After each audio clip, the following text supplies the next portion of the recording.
Criterios. Una entrevista de Mix de Medios.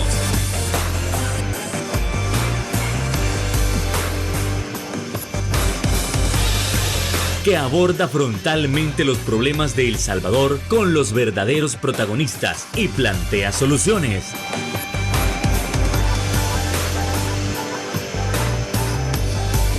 Criterios. Qué gusto que usted nos pueda estar acompañando luego de ese merecido descanso. ¿Y usted qué tal? ¿Cómo está? ¿Disfrutó estos 3 días anteriores? ¿Será que se fue por ahí a disfrutar de los diferentes sitios turísticos de nuestro país? Pues desde Criterios esperamos que sí. Y como siempre nosotros en este nuevo mes volvemos con la realidad nacional. Y es que el sector agropecuario no lo podemos dejar de lado. Y nosotros queremos saber si como tal las cosechas han sido las esperadas. ¿Hay inversión en los últimos meses o hay proyectos a futuro para intentar fortalecer este rubro? Y también en parte el cambio climático se está haciendo sentir fuertemente aquí en el país, nos está afectando. Bueno, eso y más nosotros lo vamos a analizar, lo vamos a dialogar con nuestro invitado estelar. Estamos hablando del presidente de la Cámara Salvadoreña de Pequeños y Medianos Productores Agropecuarios, Luis Alberto Treminio. ¿Qué tal? ¿Cómo estamos? Muy buenas noches. Encantado que usted nos pueda estar acompañando. Gracias por la invitación. Encantado que usted nos pueda estar acompañando. Entonces, no hacemos esperar más a nuestra audiencia. Vamos entrando en materia sobre ese primer tema tan importante, tan fundamental, como lo es como tal, si la comparativa entre 2022-2023, en este caso, las cosechas han sido las esperadas. Más bien, en 2022 sí se cumplió y en este 2023 se están dando las cosas. Por favor. Sí, mire, en primer lugar, en el ciclo agrícola 2022-2023, nosotros desde marzo del año pasado comenzamos a hablar con la autoridad del ministro de Agricultura en turno. Para ese momento estaba David Martínez y con la comisionada presidencial, y les decíamos que si el gobierno no hacía nada por apoyar al sector agropecuario, este año íbamos a comenzar en una crisis alimentaria fuerte. No se hizo mucho. Al final comenzamos el ciclo con una proyección de una reducción del 29.53%. Reducción en relación al año 2021. O sea que en el año 2021, por ejemplo, la cosecha de maíz fue arriba de los 21 millones de quintales, y en el 2022 la cosecha es de 15 millones 60 mil quintales. Es bien curioso porque estamos hablando del año 2021 cuando todavía estábamos sintiendo los efectos fuertes de la pandemia. Exactamente. Lo que pasa que a partir de septiembre, octubre del 2021 se comenzaron a dar de una forma especulativa el aumento de los costos de los insumos agrícolas. Nosotros decimos que es especulativa porque la importación de los insumos agrícolas, los importadores la hacen los primeros 3 meses del año para cubrir todo el año. O sea que enero, febrero y marzo ellos traen todo el producto y mantienen el precio durante todo el año.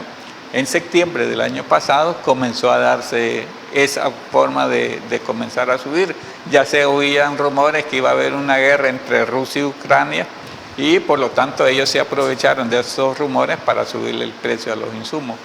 En febrero, a base de especulación a base de especulación se subió. En febrero comenzó la guerra entre Rusia y Ucrania y ya tenían la justificación perfecta para mantener los precios altos. Entonces nosotros comenzamos y le dijimos al gobierno, hay productos o insumos agrícolas que han subido hasta un 120% en relación al 21. Y de manera general el costo de producción de los insumos agrícolas subió un 70%. Entonces el productor dijo, no puedo sembrar la misma cantidad que sembramos en el año anterior, por lo tanto vamos a reducir las cosechas. Nosotros hicimos algunas propuestas al gobierno, le dijimos hay que disminuir el IVA, hay que exonerar del IVA a los insumos agrícolas, no se hizo. Le dijimos hay que hacer compras locales para poder comenzar a crear la reserva estratégica, tampoco se hizo. Hay que crear una dependencia que se encargue de la comercialización de los insumos agrícolas para poderle poner competencia a los 3 grandes importadores. Se hizo, pero se hizo demasiado tarde. O sea, nosotros la propusimos desde marzo y en todo lo que dilató en la Asamblea Legislativa, llegó hasta el mes de agosto que la designaron al CENTA en el mes de junio, pero el CENTA dilató 2 meses prácticamente para comprar los insumos agrícolas y el problema es que se los compra a los importadores directamente aquí. Entonces el CENTA no se encarga de la importación, entonces la disminución está funcionando, pero con un 20% solo de diferencia entre el agroservicio y los agrocenta. Nosotros consideramos que si el CENTA se encargara de importar directamente, sería mucho más barato los precios de los insumos agrícolas. Entonces, nosotros los preguntaban algunos medios de comunicación, ¿va a haber crisis en el 2023? Y la respuesta de nosotros fue que sí. ¿Por qué? Porque producimos, el salvadoreño consume lo que el país produjo un año anterior, o sea que ahorita estamos consumiendo la cosecha del 2022. ¿Cuál es el consumo nacional, por ejemplo, en el caso de maíz? Son 18.800.000 quintales. Ese es el promedio. Ese es el promedio del consumo. ¿Cuál es la producción que tuvimos? 15.060.000 quintales. O sea que tenemos un déficit de 3.700.000 quintales, 740.000 quintales. ¿Y de dónde se sacan esos 3 millones? Importación. Pura importación. Pura importación. Y el problema es que no solo importan esa cantidad, sino que importan mucho más que esa cantidad. Entonces, eso pone en desventaja al productor nacional. ¿Por qué? Porque con eso bajan precios, entre comillas. Los importadores bajan precios, se supone que lo hacen para bajar precios, pero al final los resultados no son. El consumidor no siente esa disminución en cuanto al producto de importación. No se mira la diferencia. Eso por una parte, además que es un producto de más baja calidad que el producto nacional. ¿Por qué? En que sea maíz, pero son maíz que están entre 4 y 5 años en bodega. O sea que para mantener ese maíz siempre en buena calidad hay que utilizar químicos. O sea que pasan 4 o 5 años bajo químicos para evitar plagas, evitar cualquier cosa. O sea que al final cuando viene aquí ya viene altamente contaminado. Maíz no nos estamos comiendo. Maíz no estamos comiendo. Ese es el problema. En el caso del frijol, por ejemplo, el consumo nacional es de 2.400.000 quintales. La producción fue de 2.091.000 quintales, o sea que tenemos un déficit también de 210.000 quintales aproximadamente. En el caso de sorgo, el consumo nacional es 2.900.000 quintales y la producción fue de 2.061.000 quintales, o sea que tenemos un déficit de 839.000 quintales.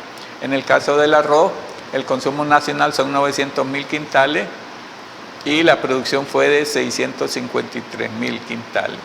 O sea que nosotros tenemos un déficit también en el caso de arroz de más de 200.000 quintales.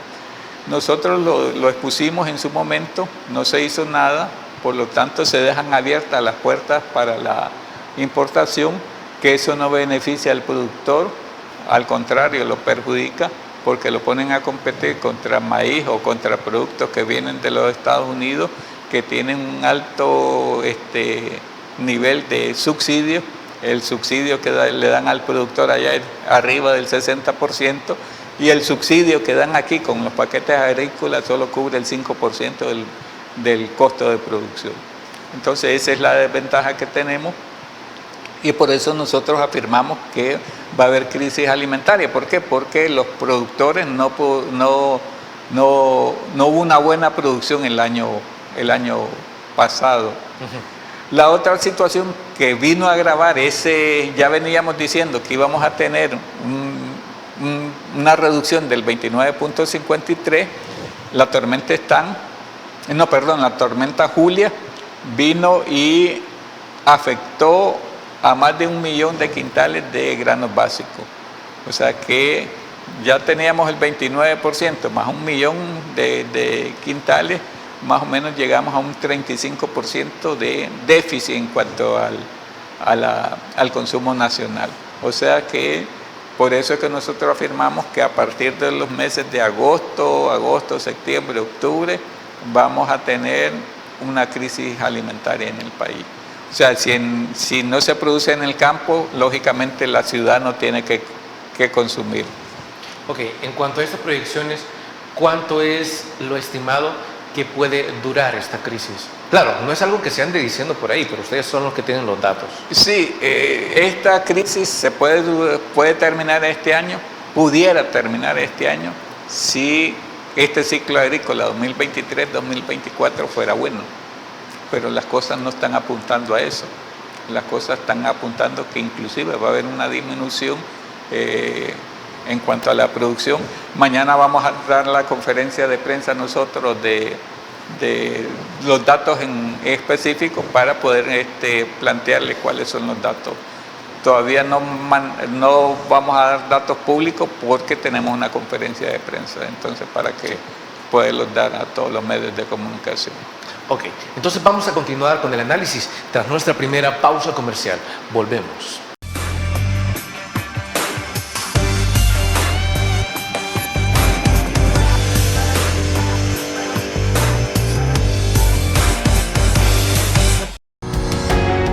Samvar, una empresa que cree en la sostenibilidad ecológica y en la cultura de productos biodegradables en El Salvador, decididos a proveer las mejores soluciones en limpieza, porque cuidar el medio ambiente es tarea de todos.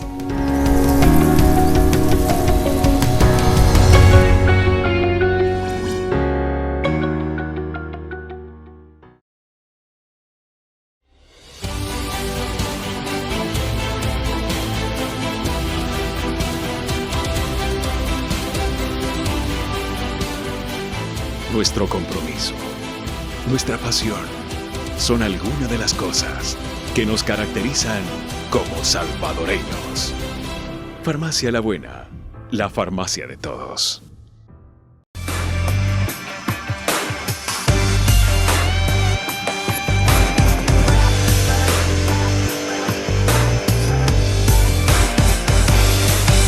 Gracias por continuar con nosotros.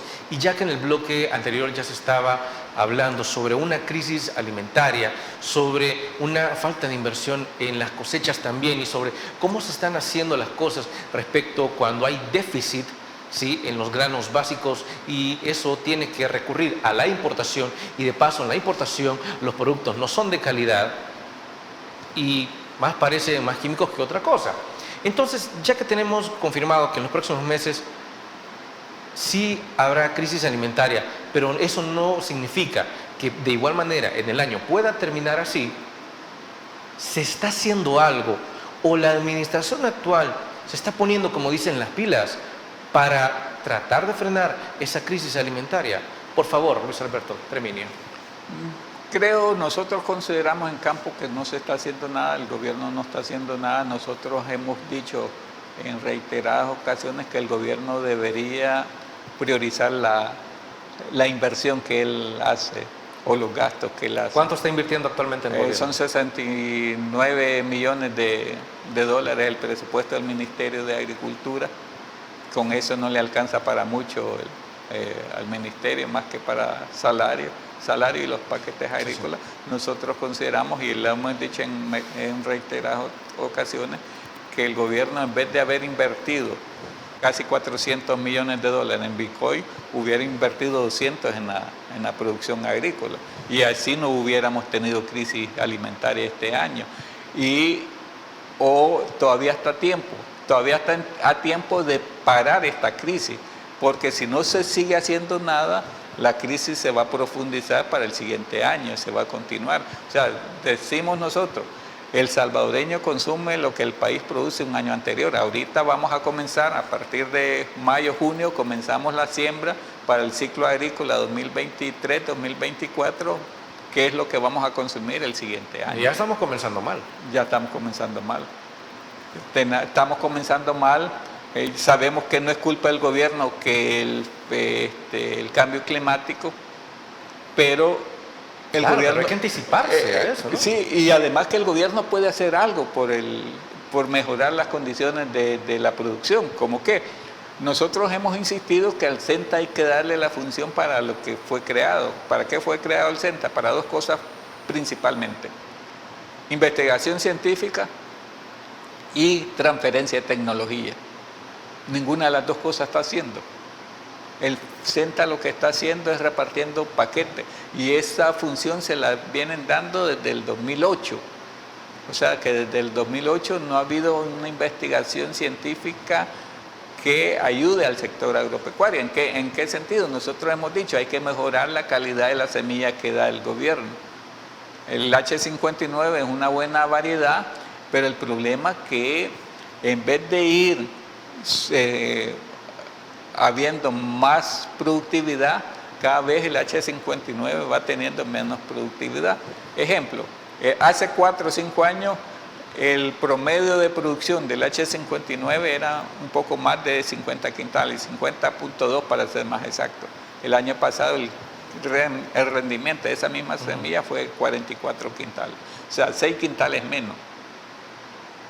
6 quintales menos, y el costo de producción de los insumos agrícolas se elevó un 70%, entonces al final el productor sigue siendo más perjudicado. Entonces nosotros estamos diciendo, hay que buscar cómo dar una semilla de calidad para que el productor tenga la capacidad de producir más de esos 44 quintales por manzana, para poder que se pueda beneficiar de la actividad que realiza, porque al final nosotros o los productores de granos básicos año con año pierden, y mucha gente dice, ¿y por qué siguen sembrando? Por dos cuestiones principales. La producción de granos básicos es una producción de subsistencia, eso. Y en segundo lugar, por cuestiones culturales. No le vas a llegar a decir a un productor, deja de sembrar maíz y sembrar otra cosa. ¿Por qué? Porque ellos durante toda su vida se han dedicado a eso. Entonces hay que buscar como paulatinamente mejorarle la semilla y ir diversificando la producción agrícola. ¿Para qué? Para que pueda el productor dedicarse y tener mejores ingresos de la actividad que realiza. Ahora, estos problemas que han identificado con esta semilla, ¿los han identificado, digamos, en los últimos 3 años o viene desde, digamos, algunas administraciones anteriores? Si usted se recuerda, uno de los primeros presidentes en su momento en aplicar la idea de la semilla mejorada fue Antonio Saca, luego Mauricio Funes y posteriormente Salvador Sánchez Serén. Sí, exactamente. En el gobierno de Antonio Elías Saca fue que se inició, exactamente en el 2008 fue que comenzaron la entrega de paquetes agrícolas. El problema que ha sido y se mantiene es que la entrega de paquetes agrícolas se hizo con fines electorales. Desde aquel entonces ya veníamos con problemas. Desde ese entonces, desde el inicio comenzamos con problemas. Mauricio Funes no lo corrigió ese problema. Y lo utilizó para los mismos fines. Lo utilizó para los mismos fines. Sánchez Serén no lo corrigió, lo siguió utilizando, y el presidente Bukele también lo sigue haciendo lo mismo. Y ahora se mira mucho más problema porque año con año quieren estar cambiando el padrón de las entregas de paquetes agrícolas. Y nosotros le hemos dicho, sí, hay que revisar el padrón y entregarle el subsidio, digamos, o el paquete a los verdaderos beneficiarios o a los verdaderos productores. Pero que sea el CENTA el encargado de hacer los listados y el encargado de repartir la semilla. Pero ¿qué pasa ahora? Que no es el CENTA el encargado de entregar la semilla, sino que al final de cuentas son las alcaldías las que están dando, dicen ellos, están prestando bodegas para entregar los paquetes agrícolas. Es cierto que prestan las bodegas, pero ellos también ayudan a elaborar los listados.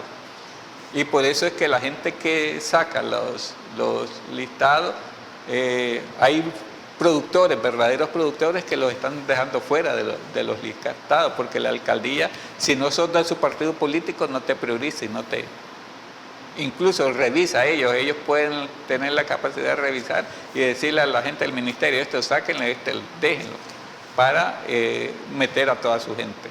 Y eso ha sido historia de los paquetes agrícolas. Todos los gobiernos han priorizado la entrega de paquetes agrícolas a sus partidarios. Sí, para que no anden diciendo tampoco que de repente se está criticando a la actual administración, sino que esto es un problema que viene desde hace... Sí, desde el 2008 que se comenzaron los paquetes agrícolas. Ok, entonces como tal podemos ver que realmente el problema es la carencia de voluntad para aplicar inversión y también incluir en los planes a el sector agropecuario. Exactamente, y nosotros hemos dicho, este es el cuarto gobierno que le venimos diciendo, la necesidad de la creación de una política nacional agropecuaria. No tenemos una política nacional, no tenemos un rumbo estratégico trazado, y por eso es que se mira que perjudica el cambio de ministro.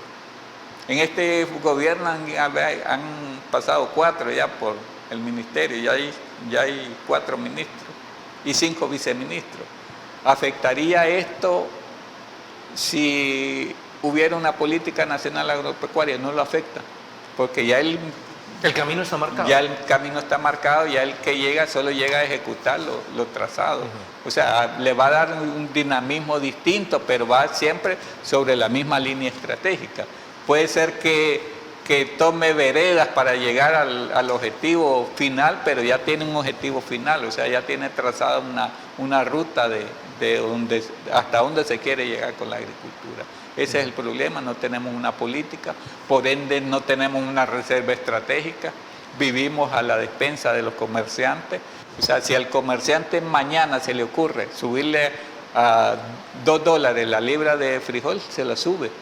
Y con la justificación o con la pretexto que no hay frijol, como ya el ministro de Educación dijo que no había frijol, tiene la justificación perfecta. Y nosotros decimos, hasta el momento hay frijol en el país, hay maíz en el país, hay sorgo en el país.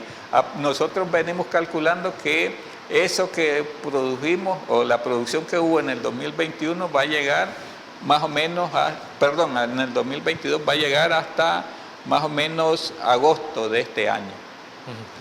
Y ya se autorizaron importaciones, o sea que no va a haber necesidad de otras cosas, o sea que sí vamos a tener siempre frijol. Pero tanto las importaciones como la producción nacional es manejada por los comerciantes. No hay nadie que regule la comercialización de granos básicos. El ente, entre comillas, regulador no está funcionando. Lo que pasa es que los granos básicos tenemos el problema que se maneja de una manera informal. ¿Por qué una manera informal? Porque el comerciante llega al lugar del productor, a la casa del productor o a la parcela del productor a comprar el producto, compra el producto y el productor no le da factura. Como el productor no tiene factura, entonces no le dan factura. Entonces el comerciante si él quiere, reporta esa compra, o si no, no la reporta. O sea, no hay alguien que se encargue de ver cuál es el inventario real que tienen los comerciantes. Ese es el problema que tenemos en los granos básicos. Sí. Entonces no hay control de parte del Ministerio de Hacienda tampoco. Y es algo sumamente lamentable. Vamos a continuar con el análisis, pero primero, pausa comercial. Volvemos.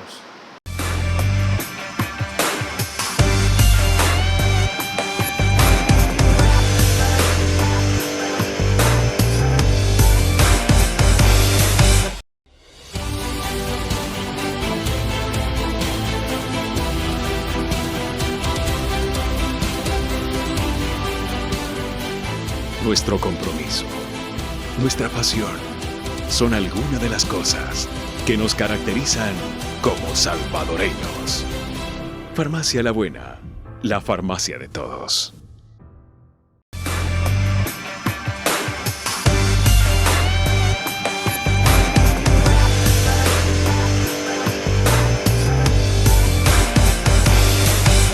Ahora bien, Si hablamos en términos de soluciones, ustedes saben que en los últimos meses se ha venido hablando muchísimo de los denominados agromercados. Ahora bien, estos agromercados están diseñados realmente para que las familias salvadoreñas puedan aliviar su bolsillo y en todo caso están funcionando y son una solución a corto, mediano y largo plazo. Por favor, Luis Alberto, termine. Yo creo que los agromercados es una buena política siempre y cuando sea manejado por el gobierno. ¿Por qué? Porque ahorita, digamos, el costo bajo, los productos los encontrás un poco más bajo en los agromercados, sí, pero ese costo menor lo está subsidiando el productor. ¿Por qué lo está subsidiando el productor? Porque vos no puedes llegar al agromercado a vender sacando tus costos de producción, sino que ya te dicen en el ministerio, vos tenés que vender más barato que como está en el súper. ¿Por qué no le exigen al supermercado a que venda más barato? ¿O por qué en el mercado no dicen, en los mercados tradicionales tienen que vender más barato? Si el gobierno subsidiara la diferencia entre el costo del mercado y los agromercados, ahí sí sería otra cosa. Y por eso nosotros decimos, es necesario la creación de la reserva estratégica, ahí puedes regular precios. Pero regulan al productor a que venda barato y a las grandes cadenas de supermercados no los regulan para que venda barato, entonces ahí está el problema. O sea, que los agromercados sí pueden funcionar siempre y cuando el gobierno invierta en los agromercados, compre él al productor directamente y que sea el gobierno que se encargue de la comercialización. ¿Y lo está haciendo? No lo está haciendo. O sea, por eso le digo, el productor es el que está subsidiando el precio bajo en los agromercados. ¿Y ni siquiera hay un diálogo?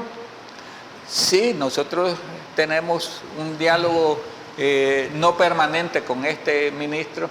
Este ministro de Agricultura como que no le gusta reunirse con las organizaciones.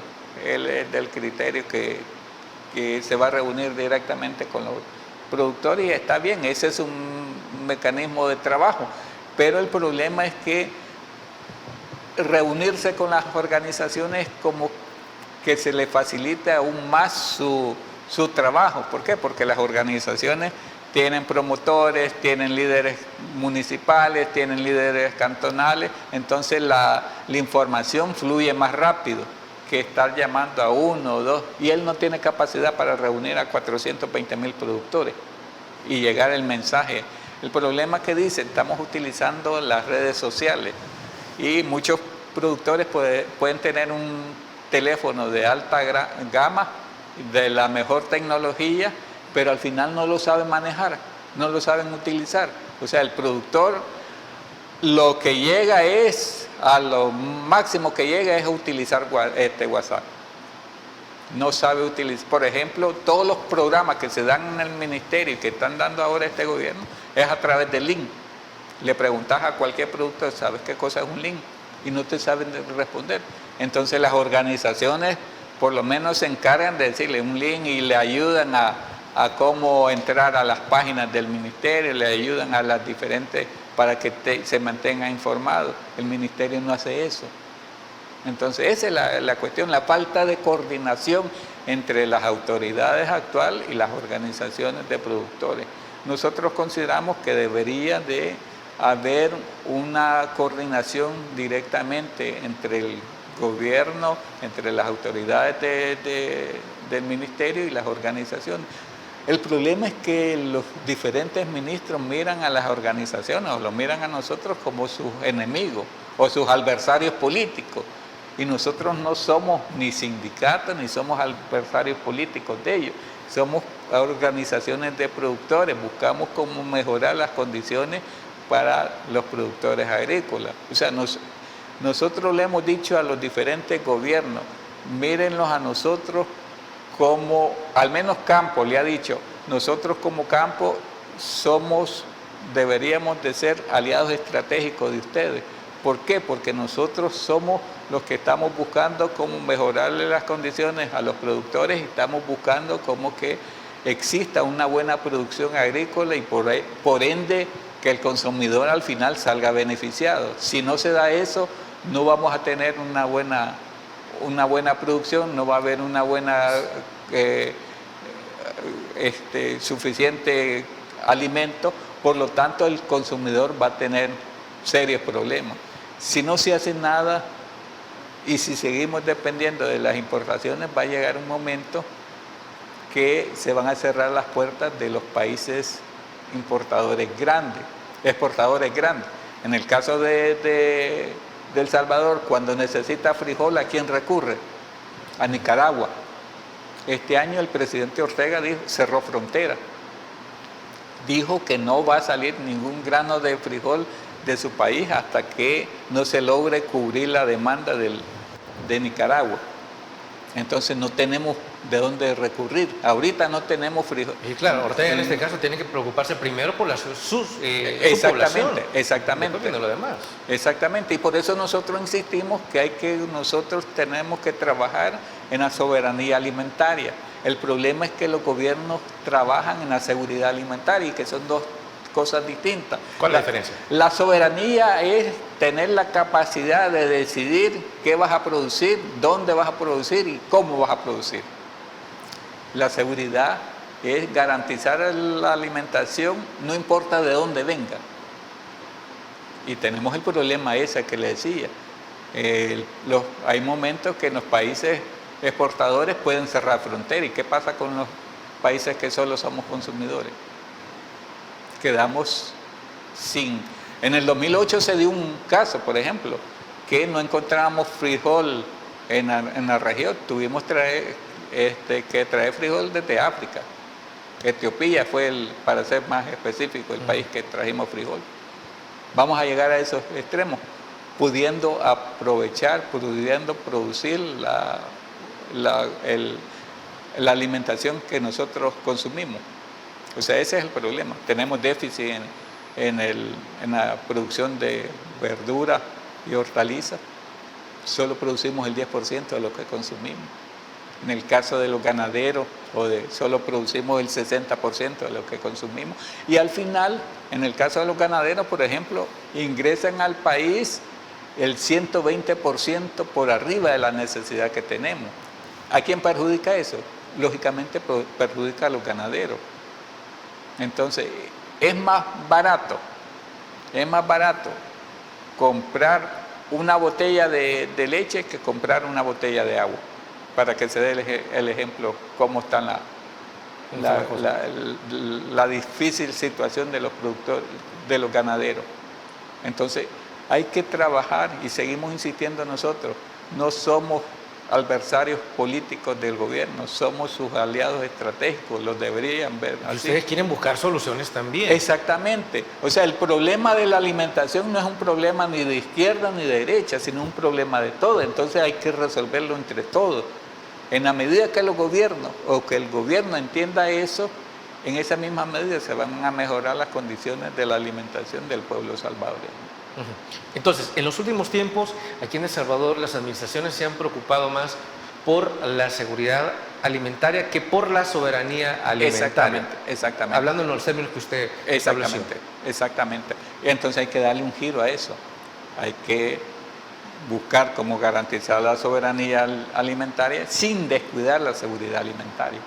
Lógicamente nosotros no estamos en contra de las importaciones, pero deberían de ser reguladas las importaciones.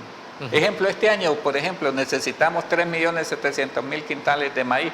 Hay que autorizar licencias de importación de esos 3.700.000 quintales. En el caso de hortalizas o en el caso de los ganaderos, se necesita el 40% de lo que lácteos que consumimos. Hay que autorizar solo el 40%. No hay que autorizar más para seguir produciendo la cantidad que nosotros producimos sin entrar en competencia con los países exportadores grandes. Esa es la situación. Ok, ahora bien, con esto que nosotros estamos estableciendo de la crisis alimentaria, entonces ya establecimos, no hay inversión, hay una carencia de voluntad, y también seguimos dependiendo de otras naciones para poder garantizar el sustento en el sustento del alimento en nuestras mesas, ¿no? Llevarlo hasta eso. Entonces, ustedes como tal se habrán dado cuenta que en su momento el Centro para la Defensa del Consumidor estableció que las familias salvadoreñas, por esa misma alza de los precios, por esa misma inflación, habían recurrido a tener que consumir casi solo que pastas, a tener que sustituir esos granos básicos que están carentes por pastas. ¿Usted comparte la idea que las familias salvadoreñas solo consumen pasta actualmente o se han visto obligadas a eso? Sí, lógicamente que sí. Nosotros estamos de acuerdo con el Centro de la Defensa. Hemos hablado en algunas ocasiones con Danilo Pérez, que es el director de ellos. Hemos incluso utilizado algunas informaciones que ellos manejan y las hemos ido actualizando. Por ejemplo, ellos manejaban que en el caso del huevo, en el 2021, un huevo mediano, un cartón de huevo costaba $2.33. En el 2023, en enero, costaba $4.75. Y en abril costaba ese mismo cartón de huevo $4.89. O sea que ha subido más del 100% ese cartón de huevo en menos de 2 años. ¿Culpa del productor nacional? No es culpa del productor nacional. Es culpa de los insumos agrícolas. O sea, el 70% de lo que consumen las gallinas ponedoras es la soya. La soya es importada. Es importada, entonces nosotros ahí no podemos hacer nada, pero el gobierno sí pudiera hacer algo. ¿Qué puede hacer el gobierno? Subsidiar. Hay que comenzar a hablar de esa palabra, que a los gobiernos le tienen temor, pero al final de cuentas, en tiempos de crisis, ¿cómo solucionar la crisis? Subsidiando al que está produciendo para resolver y que pueda producir. Es echarle la mano al que se está cayendo para que no se caiga. Si no le echamos la mano, se cae y al final cuesta más levantarlo. Nosotros, si los hubieran hecho caso, o no caso, sino si hubieran oído lo que nosotros propusimos en marzo del 2022, esta situación que estamos ahorita, no estuviéramos en ella. Decimos, no estuviera, y no le estamos echando la culpa al gobierno que sea el culpable de la crisis alimenticia. Las Naciones Unidas está diciendo que hay una crisis mundial, pero sí el gobierno tiene responsabilidad en que pudo haber minimizado el impacto de la crisis alimentaria. Eso es lo que estamos diciendo y eso es lo que mantenemos nosotros. Así es. Bueno, vamos a nuestra siguiente pausa comercial y ya regresamos.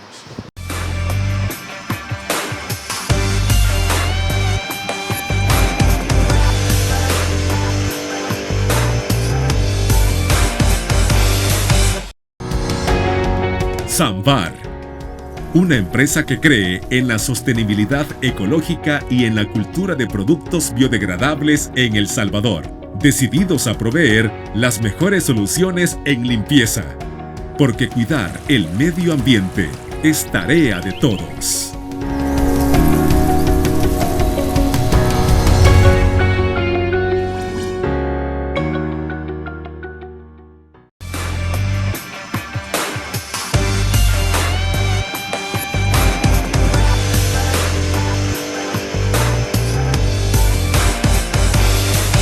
Y hablando de responsabilidades, como ya se estableció, no es que la actual administración tenga o sea la culpable de absolutamente todo lo que está pasando en el sector agropecuario.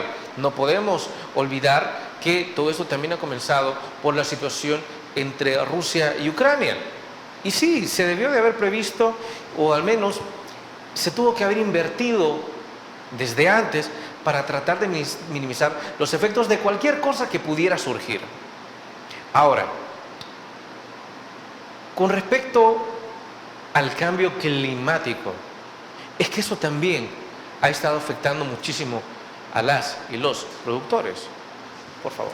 Sí, fíjese que nosotros hemos dicho muchas veces que el cambio climático ya no es una amenaza, sino que ya es una realidad. O sea, nosotros tenemos, incluso este año de 2023, tenemos que planificar la siembra con el fenómeno del niño.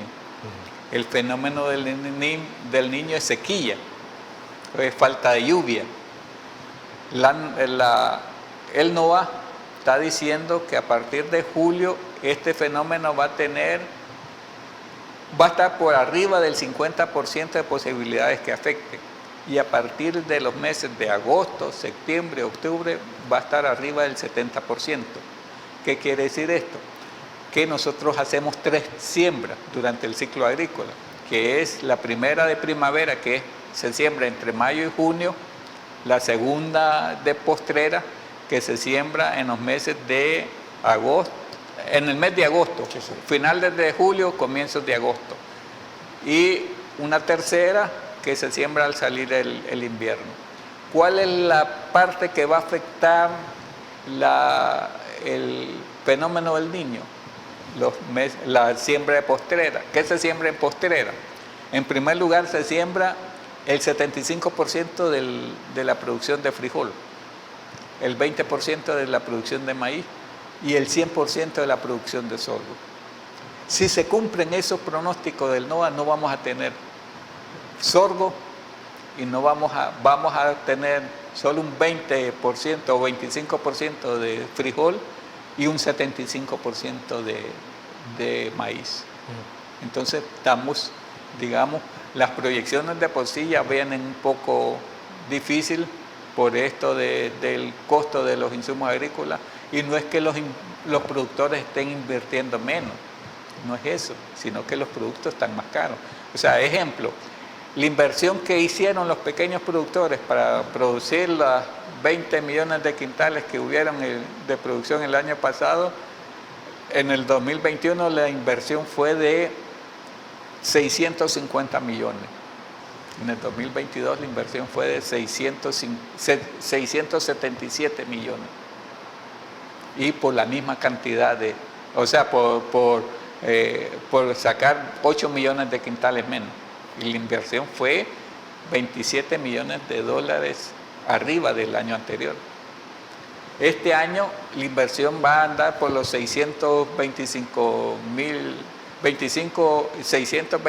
millones de dólares, o sea, 25 millones menos que en el 2021, pero la producción no va a alcanzar para producir lo mismo que se sembró en el 2023. En el 2022, perdón. Ese es el problema que tenemos actualmente. O sea que la inversión que se está haciendo es similar a los años anteriores. Hoy los productores están diciendo vamos a sembrar menos porque tenemos miedo por el fenómeno del niño, porque cada ser biológico necesita indispensablemente el agua. Si no hay agua, o te desnutrís o te morís. Esas son las alternativas que tiene la producción agrícola en este año. Entonces esa es la situación. Nosotros hemos dicho que si ya estuviera la política nacional agropecuaria, volvemos a la política nacional agropecuaria, porque es la clave para solucionar el problema o la situación de la agricultura. Y nosotros decimos, esta política debe cumplir 3 ejes transversales, o debe tener 3 ejes transversales. El primero, que esté adaptada al cambio climático, indispensable. El segundo, que sea de largo plazo y que trascienda gobierno. Y un tercero, que sea participativa en la creación. Y decimos participativa, ¿por qué? Le doy un ejemplo. El plan de agricultura familiar que implementó el FMLN no fue creado por los productores salvadoreños, sino que vino un grupo de eruditos de Brasil, se inventaron que iban a crear... ¿Sacado de la manga? ¿Ah? ¿Fue sacado de la manga? No, fue una copia textual de lo que se está haciendo en Brasil. Y que no podemos asumir también de que la realidad que ellos estaban viviendo sea la misma. Exactamente. Y ahí vamos. ¿Por qué? Porque ellos, la primera decisión que hicieron fue sacar de la entrega de paquetes agrícolas el sorgo. Ellos dijeron, ¿qué es el sorgo? ¿Para qué producen? ¿Para qué necesitan sorgo? Y lo sacaron de la entrega de paquetes agrícolas. En el gobierno de Elías Saca se entregaban paquetes de sorgo también, sorgo y frijol. Ellos lo sacaron y por eso es que si usted mira ahora a un diario, para no dar publicidad a ese diario, sale publicado que en los últimos años la producción de sorgo ha disminuido en un 25%. En el caso del arroz también ha habido una disminución, y en el arroz se explica por qué la cuestión de el arroz se siembra en zonas donde hay riego y cada vez se va volviendo más complicado sembrar en esa zona, y además que tenemos ahora el peligro eminente que vuelva a entrar en vigencia el canon por el uso y aprovechamiento del agua que se le va a aplicar al sector agropecuario. Por el momento está suspendida. Nosotros hicimos la solicitud a la Asamblea Legislativa que se reforme la ley general de hídrico en el sentido que se quite al sector agropecuario del canon que se menciona en eso. ¿Por qué? Porque un centavo que le pongan al sector agropecuario más en sus costos de producción lo sacan del mercado. Ok. Bueno, volvemos después de la pausa comercial con las conclusiones.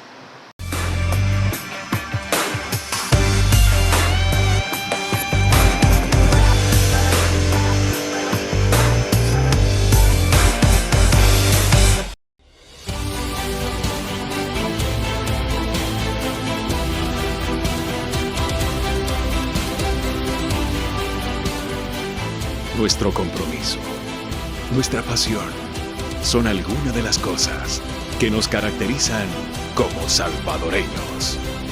Farmacia La Buena, la farmacia de todos.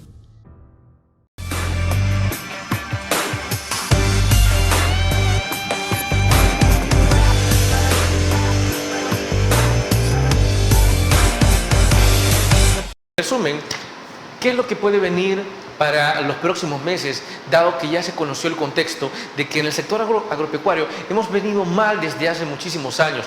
No en esta administración, no en la actual, no en la pasada, no, sino desde hace más de 15 años que se comenzó a implementar lo de la semilla mejorada y que realmente los productores no vieron esa mejoría o esas ventajas significativas, y que realmente hemos descubierto que la carencia de voluntad ha sido una de esas piedras en el camino que sigue afectando a las y los productores. ¿Qué es lo que se viene para los próximos meses? ¿Más diálogo? ¿Más esfuerzo? Por favor. En primer lugar, lo que se viene es una profundización en la crisis alimentaria. Sí.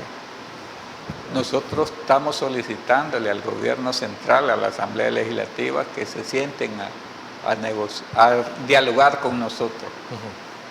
Busquemos soluciones en conjunto. Nosotros sabemos que no tenemos la razón histórica, pero por lo menos tenemos algo de conocimiento. Conciencia también. Tenemos algo de conocimiento en el sentido de que el país necesita mejorar el sistema agropecuario. Nosotros le hemos dicho al gobierno, no somos sus enemigos, mírenlos como aliados estratégicos, busquemos soluciones en conjunto, busquemos cómo solucionar la crisis que está viviendo el sector agropecuario. Por lo tanto, mi llamado es a la Asamblea Legislativa y al gobierno a que busquemos y por lo menos discutan las cuestiones que nosotros les proponemos. Ejemplo, el año pasado propusimos la exoneración del IVA y con un estudio técnico le dijimos esto es lo que se van a economizar. Ni siquiera lo han discutido. Un año después de que presentamos nosotros la pieza de correspondencia solicitando la comisión respectiva, ni siquiera los ha llamado miren, vengan, para decirles que no siquiera. O sea, pero que los llamen y que discutan y que los den argumentos técnicos para decirles no se puede por esto o por lo otro. La situación del canon del agua, ya tiene más de un mes que solicitamos a la Asamblea la exoneración del canon del agua, tampoco los han llamado. Sigue durmiendo los sueños de los justos. O sea, cualquier propuesta que hacemos nosotros a la Asamblea, no la llaman, no los llaman. Entonces nosotros hemos dicho, Varios nos han comentado eso. nosotros le hemos dicho, señores de la Asamblea, discutamos las propuestas y por lo menos tengan el valor de decirlo, no aplica esta propuesta. No aplica porque no tiene las condiciones técnicas o no aplica porque nosotros no tenemos voluntad de hacerlo, pero que los digan y que le expresen al pueblo salvadoreño, no tenemos voluntad de apoyar al sector agropecuario, así con esas palabras, y nosotros ya vamos a saber, ya no vamos a seguir insistiendo. Okay. Luis Alberto Treminio, se nos ha terminado el tiempo, pero no queremos irnos sin antes agradecerle por haber traído sus criterios y habernos contextualizado sobre todo lo que está sucediendo en torno al sector agropecuario. Esperamos en una próxima ocasión tenerlo ya con una buena noticia y de que el gobierno finalmente ha comenzado a dialogar con ustedes. Sí, no, gracias a usted, Fernando, por la invitación. Y dos, si me permitís hacer Adelante. dos invitaciones. Una, mañana tenemos una conferencia de prensa donde vamos a dar las proyecciones del ciclo agrícola 2022-2023, y el día 17 vamos a hacer un foro acerca de la seguridad y soberanía alimentaria en el Colegio de Profesionales de las Ciencias Económicas. Desde este momento están invitados a las dos actividades. Ok, nosotros encantados de poder estar ahí, poder estar apoyando en torno a todo lo que va a suceder en estos próximos días. Bueno, y como tal, amigos y amigas televidentes, se nos ha terminado el tiempo, pero no queremos irnos, como siempre, sin antes también agradecerles a ustedes por su fiel sintonía. Recuerde, el criterio más importante lo tiene usted. Que descansen. Feliz noche. Criterio. Una entrevista de Mix de Medios.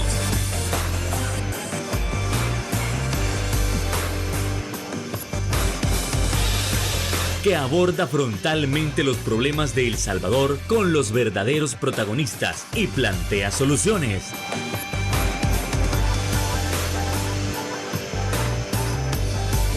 Criterios.